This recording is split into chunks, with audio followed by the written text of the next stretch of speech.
Toppertown started in 1971. Yeah. Oh, 1971. So this is the one that you were talking about earlier. Right. Yeah. So this is what the place looks like. My grandfather and a couple of his buddies decided they wanted to build toppers. They were all handmade and they had their own custom little logo. And Toppertown was just like an afterthought. It was just Tomcat at Toppertown. Yeah, but you could see how it changes from Yeah. Tomcat brand, Toppertown, and then to Toppertown, Yep. you know, the complete Topper Center. And then they actually had a second store in Ocoee for a little while.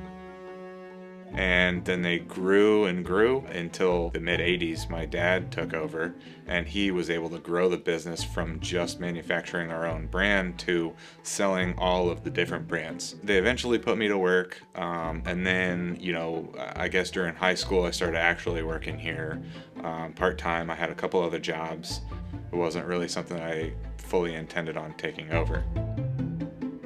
That's the one. Yeah, that's the truck there. And yeah. that's the one you drove around when you were a kid. Yeah, exactly. I spent a lot of time in the back of that truck. At a certain point, I realized how nice it is to have work in a family business and have an environment like this.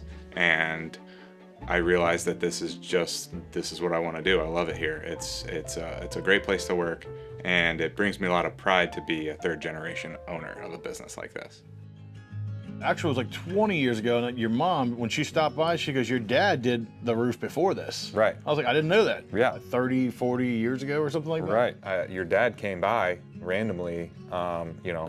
Oh, he buys all his toppers. I mean, Yeah. this is the only place. This is Toppertown. Years ago he came by and he walked in here and he was asking about something, probably a topper. And he had mentioned kind of towards the end of the conversation, he was like, yeah, I put this roof on here.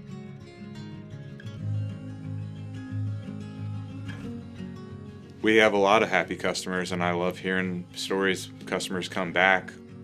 Yeah, so this is from ARE, the one of the brands of toppers that we sell, and we were out of I think 750 dealers in the country, we were in the top 100. Wow. Last year, which I think is That's awesome. Pretty amazing. That's really cool. I think we were like number 86. You know, time and time again, they've been coming here for years, and they come in here and they're like, yeah, I need a bed rug and a topper for my new truck. I'm like, cool, you must have had one before, because they have had one, they know that they love it, that's what they want again. It's very satisfying for me and for us to be able to offer that, and you know, they are able to come in here, and there's not a lot of places that you can go where we'll sit down with you, figure out what's the best, you know, use, what are you going to use it for, and find the best setup for those people. If they're going to be, you know, if they're recreational, if they're going to be camping out of it, or if they're going to be working out of it, but then they're going to be camping on the weekends. So there's a lot of different solutions out there that's kind of our job, is to use our expertise to help the customer find what's going to suit their needs the best.